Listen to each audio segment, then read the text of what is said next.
मुफलिसी का मतलब कुमारी बिकी, आपने शायद पहले भी पूछा था, मैंने बता दिया था। मुफलिसी का मतलब है गरीबी, गुर्बत, निर्धनता।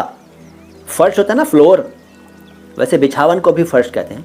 फर्श, कई लोग उसको कहते हैं फर्श, कई कहते हैं फरस पे बैठ जाओ, फर्श पे बैठ जाओ, फरस पे, यानी फर्श पे बैठ जाओ।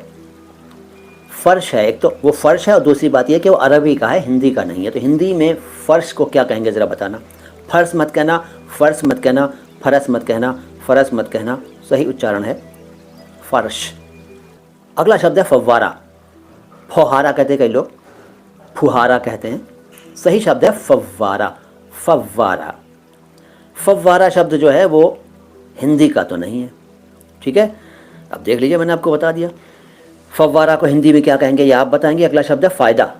इससे क्या फ़ायदा, कहते हैं ना इससे क्या फ़ायदा, असल में वो शब्द तो है फ़ाइदा, लेकिन लोग कहते हैं फ़ायदा। फ़ायदा कहिए कुछ भी, लेकिन आपको मालूम होना चाहिए कि फ़ाइदा जो शब्द है, फ़ाइदा या फ़ायदा, अरबी का है।